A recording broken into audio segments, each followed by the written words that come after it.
Is Teresa Moore. I am an associate professor of journalism and media studies at the University of San Francisco, where I created and teach our Black cinema class.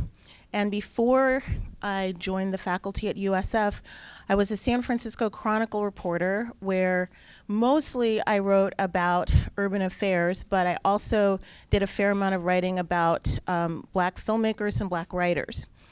However, I think the thing that most qualifies me to moderate this panel is not something on my resume. It's the fact that I have been a renter on Valencia Street since 1994. So I share a lot of the anxiety and passions of many of the people in these films. I want to welcome our panelists. So starting from my left, Divali Magnus is Director of Housing Development and Policy for Young Community Developers, Inc., overseeing affordable housing development, anti-displacement policy, and advocacy work throughout San Francisco with a focus on District 10 and 11. One of her current projects at YCD is partnering with SF Urban Film Fest on a storytelling project to galvanize the project 100 Black Property Owners in the Bayview, which is central to addressing the immediate affordable housing crisis its community faces. Next, we have Melinda James, who is one of the co-curators of this program. Melinda James is a Black Thai filmmaker with a primary focus in cinematography. Her personal work is centered around women and QTPOC communities and extends to other marginalized experiences. Over the years, she shaped a body of work that puts these underrepresented communities at the forefront as keepers of their own images. And Melinda is also the director of Oklahoma is Black. And last, we have Marie Alarcón. Marie is a multimedia artist with focus on experimental nonfiction filmmaking and performance. Alarcón has worked as a community media educator and producer in Philadelphia since 2009. Their experimental documentary Witness was an official selection at Black Star Film Festival and has been shown across Philadelphia as part of multiple public screening programs meant to bring local films to local communities.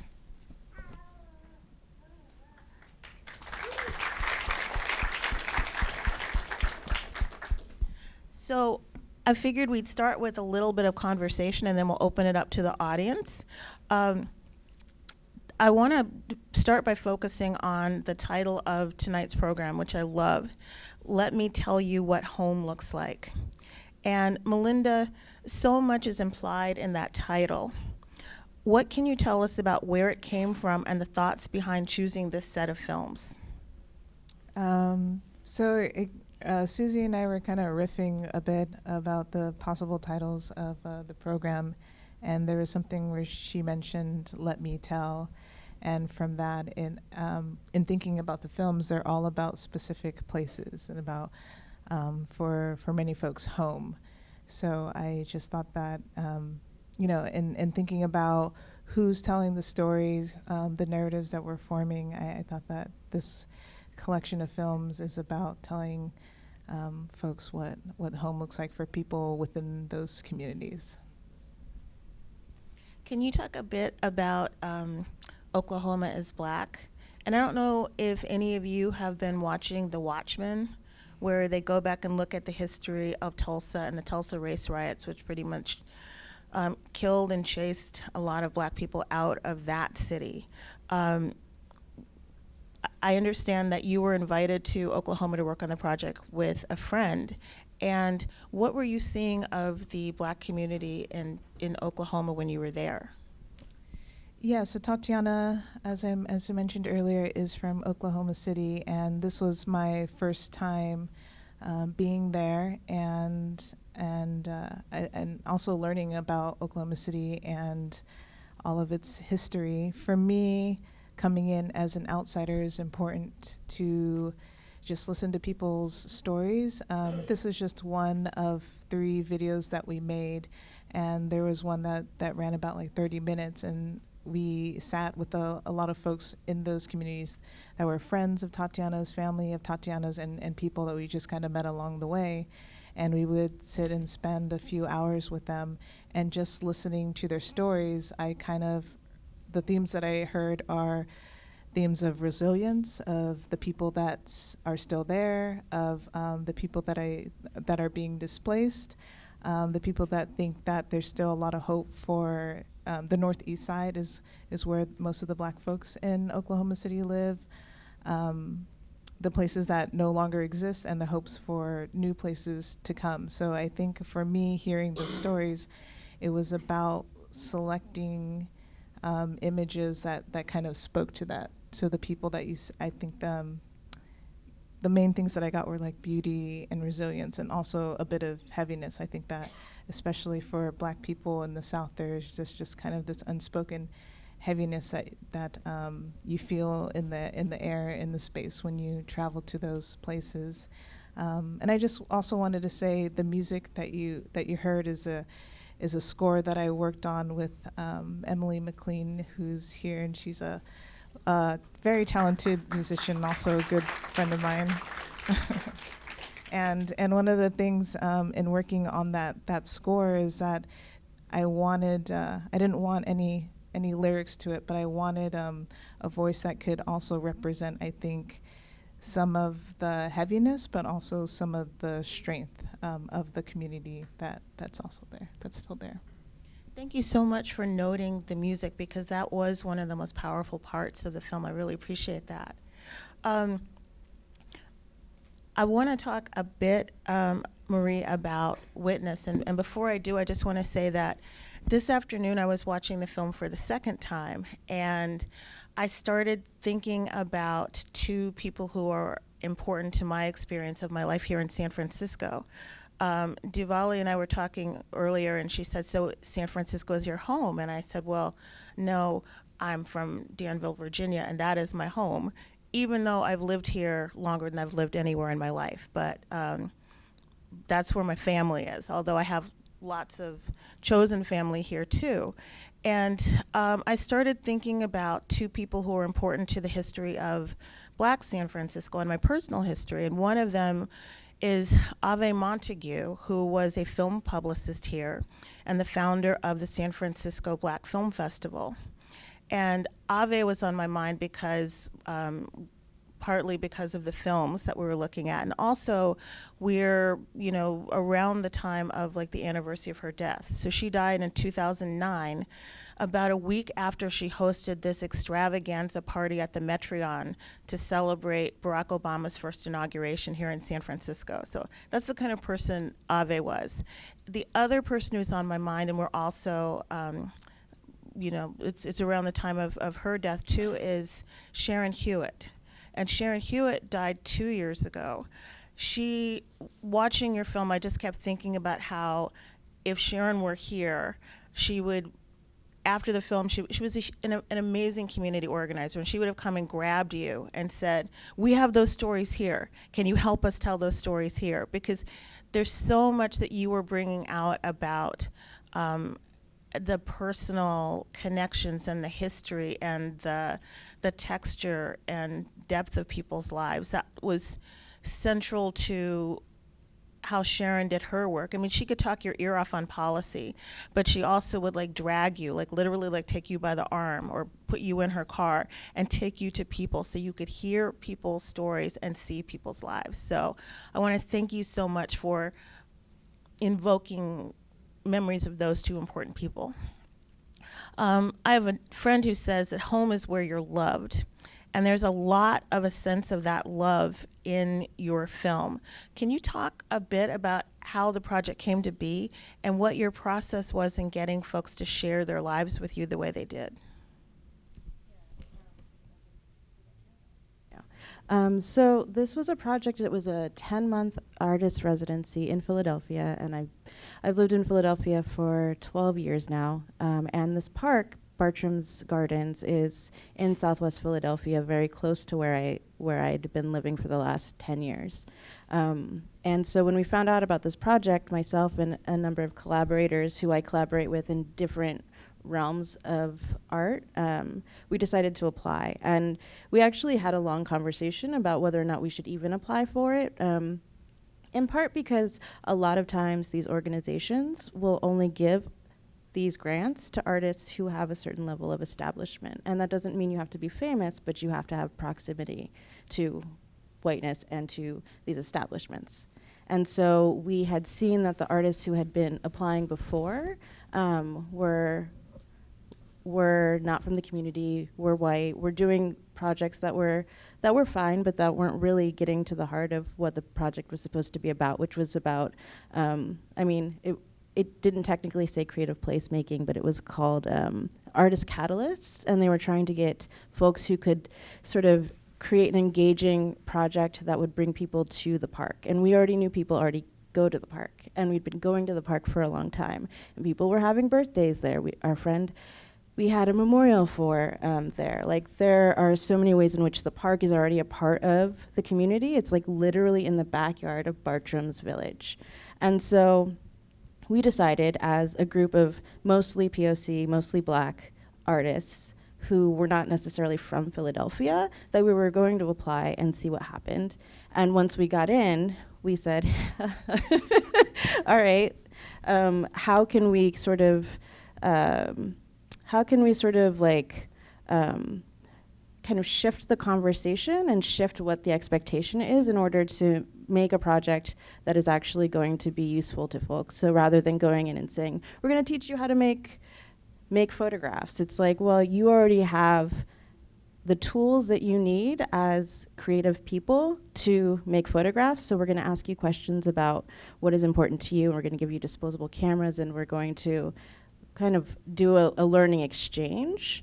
And while we were there, we were doing dance classes for youth. We were doing a lot of historical archival research, and created a performance for the staff at the gardens in order to like talk about, you know, Bartram's Gardens was founded by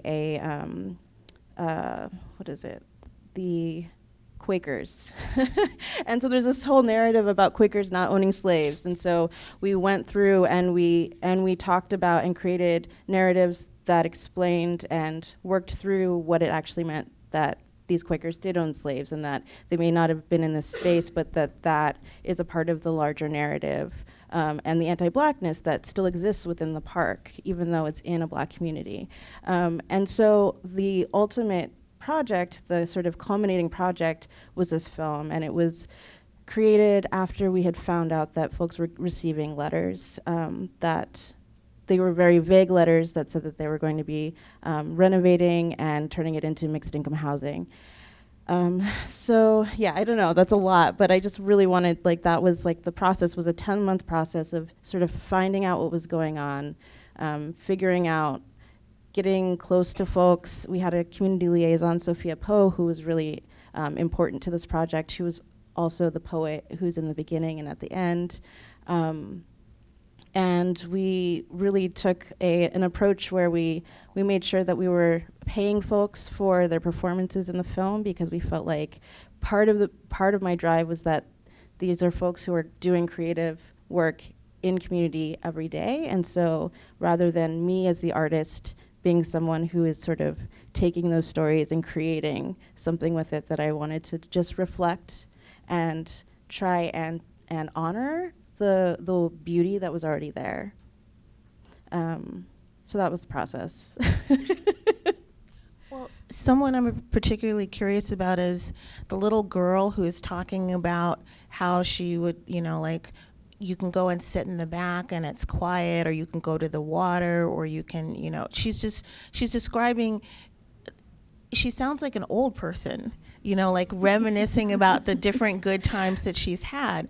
How old was that child, and how she's just so reflective? Right, she's 12 at the time, and raised by her grandma, which also is a thing, you know. So, yeah, I mean, everyone we met was really thoughtful about, you know, like the children that we worked with were very thoughtful, and really valued the space. I had, as someone who's grown up in a lot of places, but has also grown up in some semi-rural areas, I think there's this narrative that Black folks don't like nature or don't respect nature.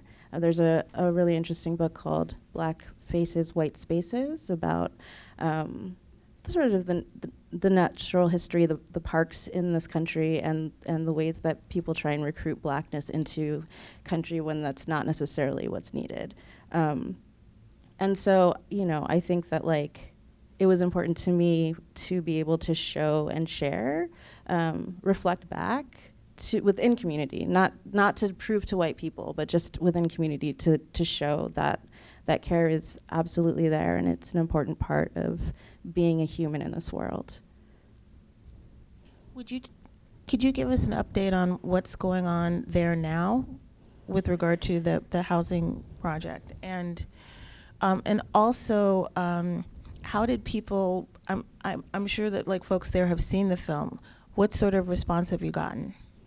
Yeah, as far as what's happening, there's another community meeting. I mean, I made this in 2017. It's still very vague. They're still getting vague letters. There's a meeting on Monday, so we'll see. But I mean, they got a HUD grant that means that they have the ability to use eminent domain on the larger area. So it's just an ongoing project of the cities, and so I don't know. No one knows still. And then, it was beautiful. I mean, this was originally part of a 4-channel installation. And so, thank you everyone for sitting through this. I'm never quite sure how many people are gonna get up and leave when I show it in a theater. The response was amazing. There were a ton of neighbors showed up. There was over 100 folks there. And there was a lot of tears of joy and tears of sadness of seeing their stories reflected sometimes. It was a really powerful experience, and I was pleasantly surprised that folks really sat with it and stayed and watched the whole thing, and sometimes came back and watched it again. Yeah, thank you. Divali. So how can the intangible, so the history, what one of the speakers and witness calls the chemistry, the relationships that people have, become a part of how urban planners work with communities? How do we measure that kind of thing, or weigh it, or value it? How do we measure and value it? It's all about listening and engaging, and you really have to find who the people are in the communities who really can bring together larger groups of folks who are really the staples and the roots of the communities. And that takes time. It takes building trust. And, I think in San Francisco we're actually a little bit more spoiled because the city tends to be more proactive. And what we see taking shape here, even though it seems to still be reactive and slow, is actually a lot faster and less reactive, and, more progressive than what we see in other cities in America that are going through the same thing. And so I'm in an interesting seat because I'm in a community-based organization, but I sit in on a lot of conversations where you hear the city trying to identify what does it mean to be a sensitive community, but then they want to attach all of that to data and not to what people are saying. So then if they're attaching it to data, you create maps and you start looking at dots on a screen and things aren't translating and they can't understand that. So that becomes really challenging. And to kind of look at the quantitative versus the qualitative side of things, I think is a very important part of what planners have to push for, and it's extremely challenging in the face of, development and economic booms. And that's when I say it's really important for the city to take time and resources to invest in community and who those anchors and who those advocates are, and giving them the resources they need to engage community and empower community to have voice. And something else that actually came up for me was, we're experiencing a lot of population shifts, particularly for our Black communities, and we have a census coming up. And that's going to be, I think, a really, really important time for us to think about what lessons we've learned and to start to engage those communities and figure out what resources they need and how we can learn from the lessons, that we are experiencing now and that we're reacting to. And we're trying to hold on to these spaces and places that are so powerful and shift and mean so much to us. So I think there's still a lot to grapple with because yes, I went to school to be a planner, but I definitely consider myself so much more. But, this is why I'm called to the work, because I believe place and space is powerful. It makes us who we are, and to watch our communities as African Americans like changing and shifting, it hurts because we can't all realize and be a part of that. And we're watching a certain sort of value being realized that's, it's like we knew it was there, but now that we're watching it fade away, it's like, damn, I wish we would have had more ownership, and agency and all of that's happening. So I don't know if that really answers the question because it's very multi-layered. No, I think, you're sort of calling back to some of the things we discussed in the conference call. Mm-hmm. What it feels like when you see a place that you've lived in and that you love suddenly become attractive to and valued by other folks. Mm-hmm. And if you don't have the kind of resources you need to hold on to it, there's something very painful about, one, losing control of that space, and then two, seeing it turned into something else, which is, like getting rid of all the things that made it meaningful for you. Can you talk a bit about the 100 Black property owners storytelling project? So in my job, I wear the hat of, okay, let's go out and let's develop property. Let's do some new construction. Let's find some sites to acquire, and, let's make all that affordable, and let's look at these numbers and say who can qualify and put them through this whole process and go through the lottery. So there's that side of what I do. But for me, being of the community and just wanting to do something more creative and thinking outside of the box, my executive director and I were having a conversation, and we were like, well, how can we use our identity as Black folks and figure out who the property owners are, to figure out how we can use them and create sort of like an ecosystem and engage with them to say, okay, how can we keep you here? Taking an inventory and assessing, what do you need to stay here? Okay, and what could you maybe give out to folks that look like you if they're a teacher? Because there's another project in District 10 in Bayview Hunters Point where we're trying to get as many African American male teachers into public schools, because what that means for African American men in terms of their outcomes in life. So it's so we have a whole pitch for that. Who would have a room that they want to give? And if we come up with some funding sources to help maybe renovate or remodel your place, can we get a discounted rent? So just thinking creatively about how we can engage folks. And right now, our first event, 2 folks came out. Our second event, 3 folks. But then our most recent event, we got 20 folks to come out, which is really exciting because then everyone starts talking, and it's all in storytelling. So that's where the storytelling comes in. It's like everyone has a story about what they're going through as a property owner, what the planning department is telling them they have to do. They have $75,000 lien on their property because they didn't fix something, but they are interested. But, folks need something too, because everyone has a story. And so it's an exciting project that's in the beginning phase. And, the Black churches is another really exciting piece. There are over 85 Black churches in District 10 that are definitely need some repurposing in terms of their usage. So how can we, reach out to those communities as well and let them know, we're not here to take your property, we're not asking you to sell it, but how can we maybe repurpose, a part of your space and maybe put what we call transitional age youth here, or folks who are coming out of prison? Can we make can we renovate these walls, add a few bathrooms? So those are the ideas that are being generated, and we're excited. And it all started with a grant that we got with Faye through this urban San Francisco, urban film festival.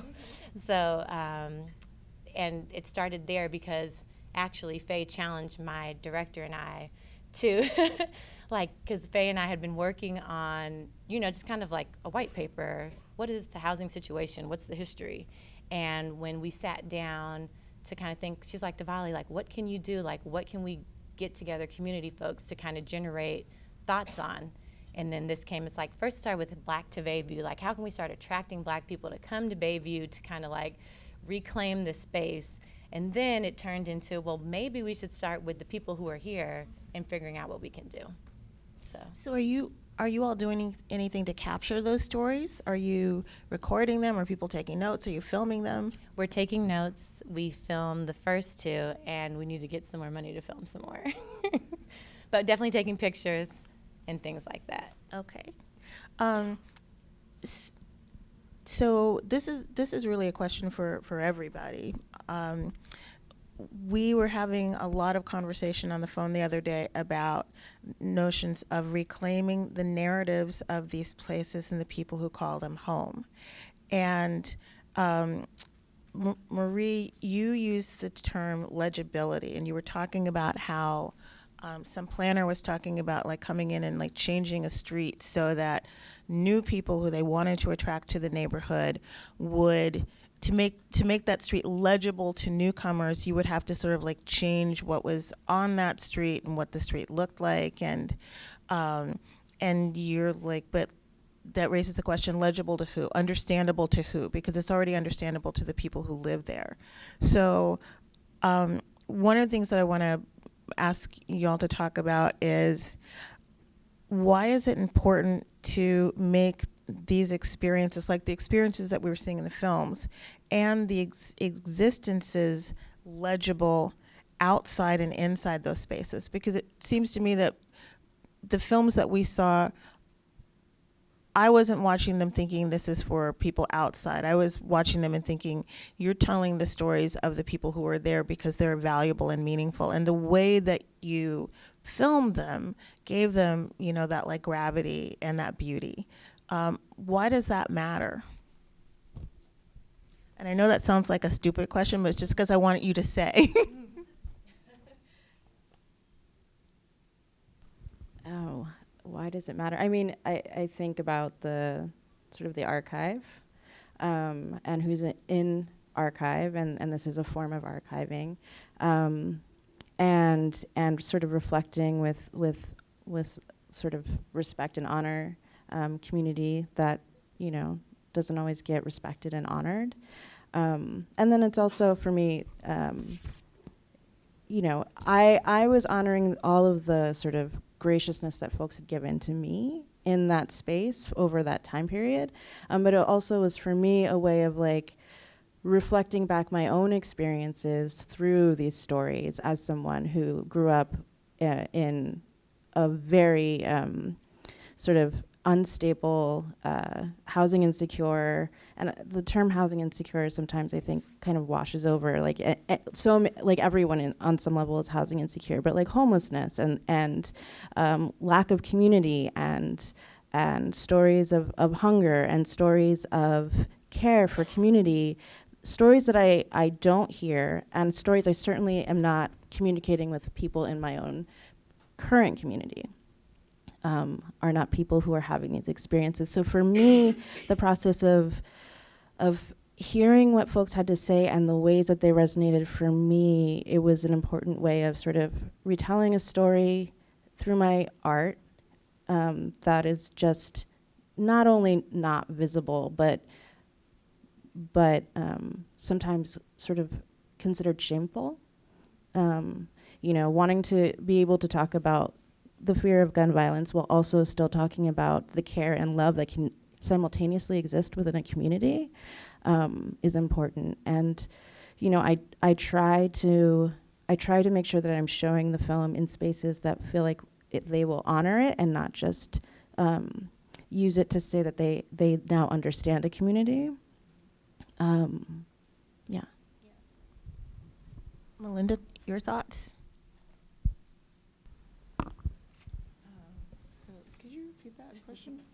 Pardon? The question one Just time? why is it important to tell these stories? What work are these stories doing? And maybe particularly, you know, thinking about the piece that you did in Oklahoma, because, you know, when we're talking about like usually when people are thinking urban, they're thinking big city, and yet I just learned the word, was it micropolitan? You know, for like cities like under 50,000, I guess. But that's a big part of Black life in this country too. So what's meaningful about those stories, and what does making those stories add to how we understand who we are in this country? I think the approach with Oklahoma is Black was just thinking about, I mean, what I'm drawn to as a filmmaker is kind of the simple and ordinary acts. I think those are kind of most profound to me. And I think with this community, and I think what's being shown is like you're just witnessing everyday life, just folks moving through their spaces, or people in their homes, places that no longer exist. And I think all I wanted to do was help create, like Marie said, is just like an archive of these places, because even showing signs of like the tattered sign of this place that Tatiana mentioned that she used to get, like hot dogs and chicken and hamburgers. Eventually that's not going to be there. That's gonna, I mean, it's all boarded up, that whole neighborhood. Everywhere you drive, there's like those signs that say like, are you willing to sell your house? Or I don't know, like cash for, yeah, we buy houses, cash for your home. And so who knows, like in a year, if that sign that still signifies something will even be there. So for me, it's I think, yeah, creating a repository of things that may no longer exist. And it's about these simple spaces. It's about people in their homes, or it's about people in these establishments. And I think that's, I don't know, I think there's just something really, really powerful in that, and just watching life unfold as it is. And this piece was definitely for the community, because it was just a video installation that was a part of Tatiana's solo show for Oklahoma City and in the northeast side of Oklahoma City. So I wanted to hopefully do justice for the people that could recognize those spaces, for the people that were in it. Yeah, and being able to show it in places that are not in the South, hopefully showing just a different type of Black life. I think that kind of like in the media now, we're exposed to a very particular way of Black life, or what that might look like. And for me, it was also important to show like another facet of Black life. I have to say, I was pretty impressed to see not one but two films featuring Black people and horses. Okay. Divali, is there anything you'd like to add? Well, I think oftentimes folks on the city planning side, I think there's a tendency to assume, even the private side, that there's no community, because what they see in terms of space is something that's dilapidated, and they don't see what they have normalized understanding of interaction with space in place. And so they come in with all these ideas that come through media, and they're very limited. And this really touches your films, you know, and all the other films that were shown really touch on how these spaces are so alive, and there's actually a lot of chemistry and in these spaces, and a level of community and culture that exists, and that is extremely beautiful, and I just want to say is very powerful in American culture, you know, and it really comes out of these spaces. And so that's important, and it's also very personal, because I grew up in South Central LA, and I'm watching my neighborhood change. And so when you do see these sort of films, you know, there are places that you realize how much story is behind all the burger stands and corners, nail shops, liquor stores that you know, walk by, frequent. And so love that part of it as well. Well, places where people know you. Yes. Yeah. Exactly. I'd like to open it up to the audience if anybody has questions.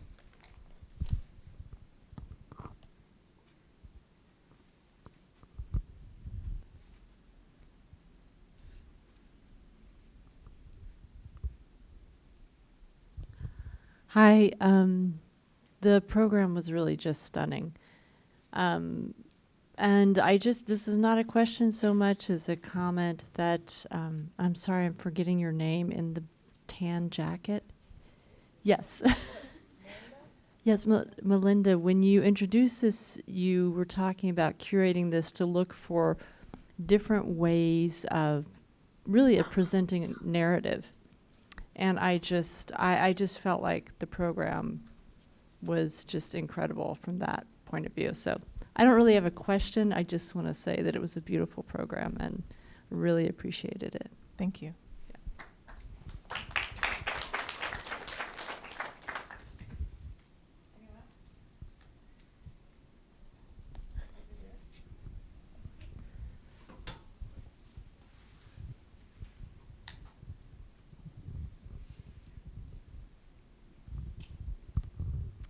Hi, question for the creators. What did you find to be the most challenging part of the process as you were going through it?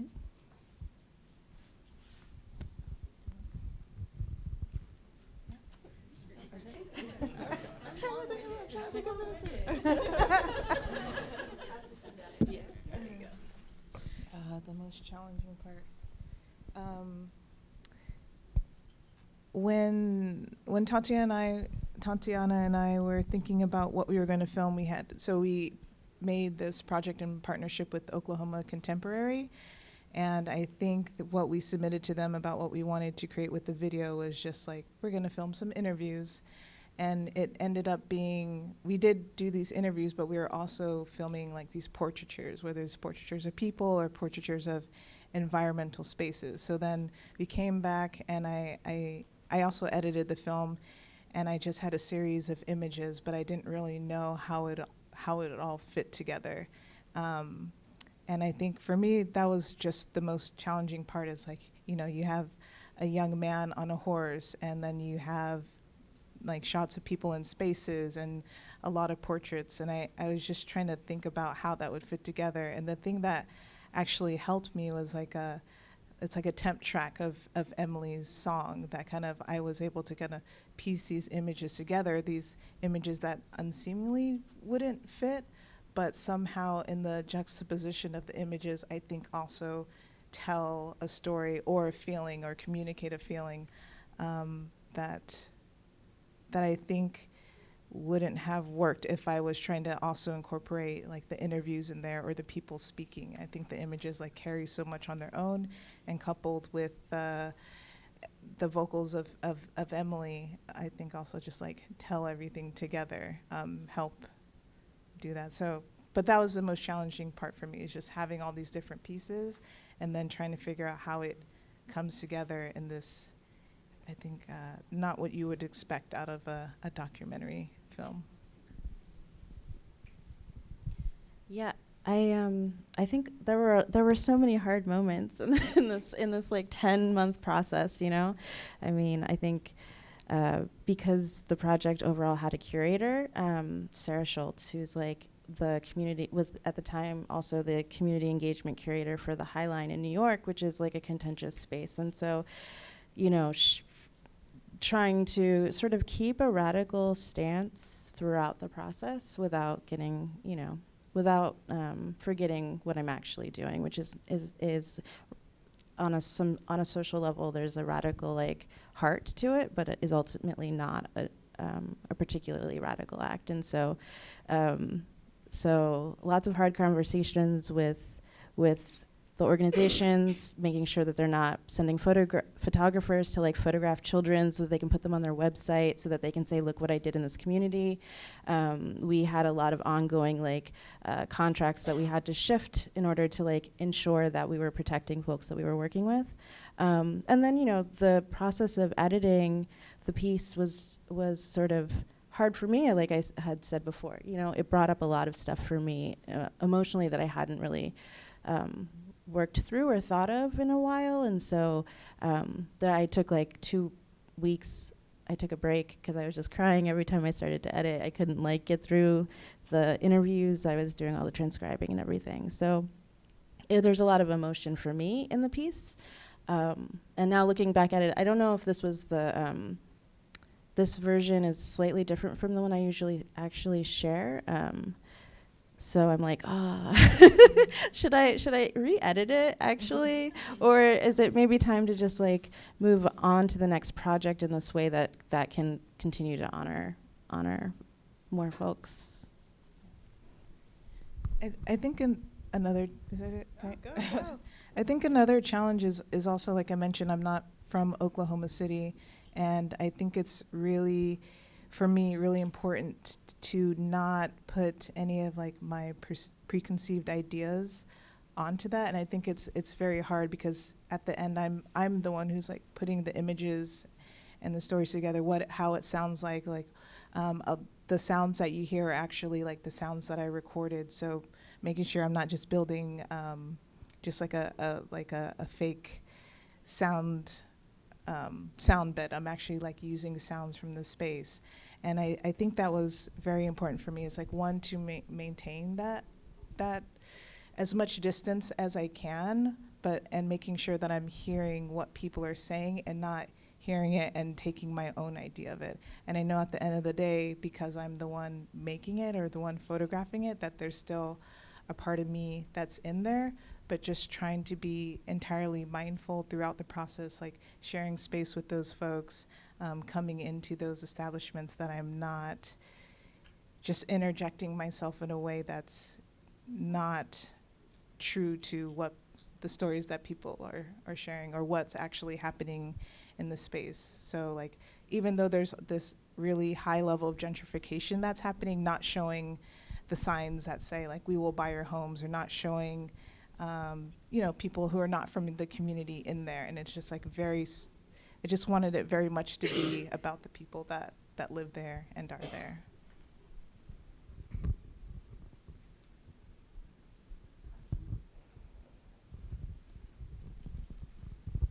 Next projects came up, so I'm gonna ask what next projects are any of you excited about, and how can we help spread the word?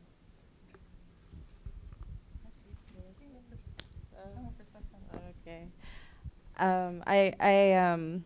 I've been working on a project that's sort of an expansion of this, and I'm working with a community group called the Black Bottom Tribe, and it's a neighborhood in Philadelphia that has that was raised for a science park. So like business buildings that are leased by the city like 50 years ago, and so 40 years ago, and so yeah, it's more community projects basically, trying to figure out how to continue telling stories, and ultimately my goal is to have screenings around the city and have billboards that have imagery from those communities that can be accessed through augmented reality. And so it's like trying to sort of bring technology, trying to use that sort of the maybe not trope, but the sexiness of AR in order to also bring other resources into communities. So getting Wi-Fi into those communities and making sure that folks have what they need. I think for Tatiana and we would like to expand this project to also look at other places around the country, spaces where people don't think Black people live, or that there isn't like a rich Black history there, and continue something like this. It would probably, again, live in like a contemporary art space, or, depending on who we get in contact with or what kind of money we receive, like in a museum. But again, would probably be a series of installations showing different cities, towns across America where there are Black people. Melinda, I have a question about a love song for Latasha. Do you know how the filmmaker came upon that story and how long it took putting it together? Because it was such an incredibly powerful, sort of like an addition to and a corrective to like the record of what we know of Latasha's story. It was so beautiful. I'm not sure how long it took her to put that together. I think the reason we decided to include that is it's, again, I think what we've come to know is that of that story is just the repetition of the clip of her when she's getting murdered. And I know that for Sophia, she just really wanted to tell that narrative from those who knew her and from those who loved her, and not from the kind of like sensationalized story of the young Black girl who like got shot by the Korean store owner. So I'm not sure how long that took her. I feel like she had been working on that for quite a while, and yeah. Do you know how she got the story? How she got the story, I'm not sure. Yeah, I'm sorry. Yeah. Professor Sears.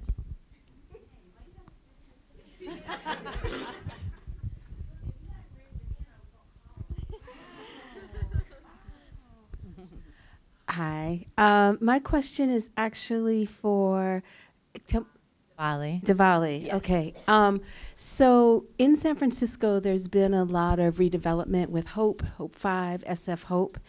And in the process, there's also been a way in which architecture has been used, I think, to fundamentally sort of disrupt really community building in these new sort of remodeled projects where before people had space, they had yards, they had communal space, and now we see these structures that are being built where people can't barbecue, people can't actually really use the space to kind of build this community. So my question is really, as someone who's working, especially in the Bayview, how do we begin to work with folks in the community to really redefine these rules, redefine or actually reimagine alternative spaces that people can have access to sort of sustain this chemistry and connection?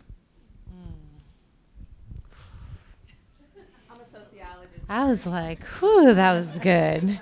It's okay. It's okay. Well, I have community meetings with our organization has one project in Hunters Point Shipyard that's developed, and it's interesting you bring that up because at the community meeting, folks are like, and I can't barbecue. I can't even smoke a cigarette without like a little patrol officer coming around and yelling at me.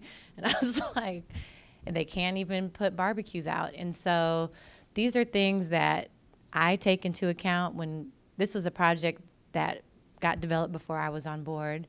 And it was definitely with a different set of players who we wouldn't partner with in the future.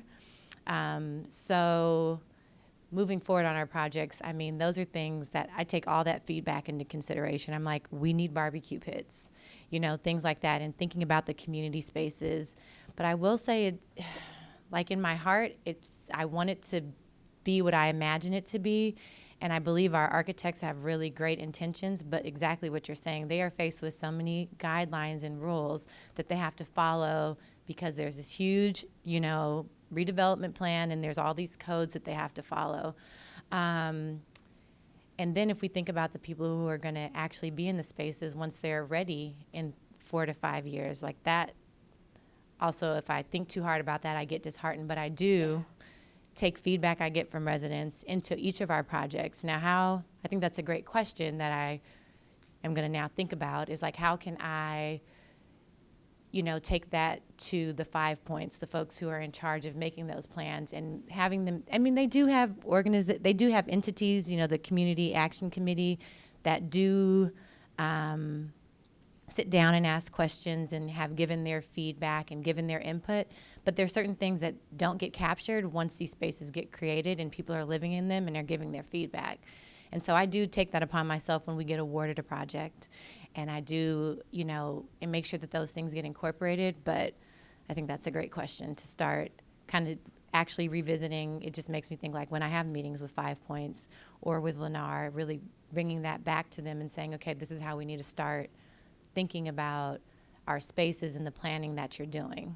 So thank you for that. Actually, that input is very helpful because it's not organic and it's not the same. And I don't know if anyone's familiar, but, if you kind of drive, if anyone's been to Bayview Hunters Point, like I didn't even know that there was this community until I got my job. Like I was in San Francisco just wandering, like, where are Black people?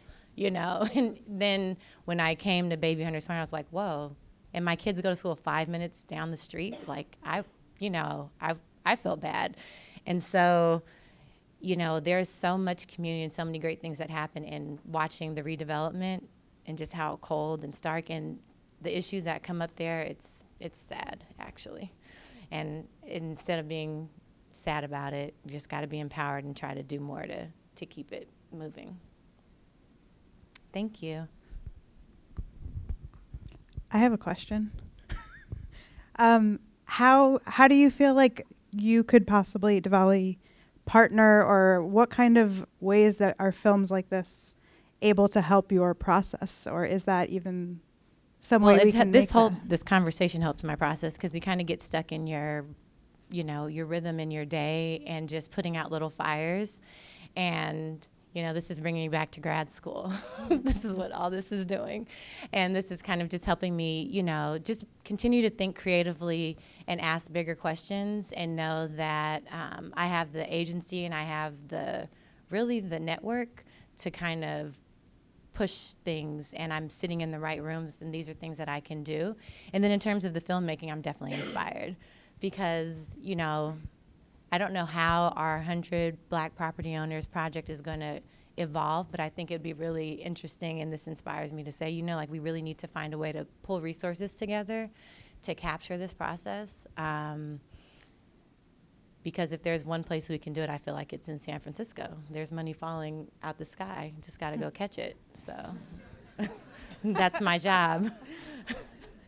But so you think that the storytelling can be worked into like the structural change, like as part of the larger process, not just for you personally, but like within the process?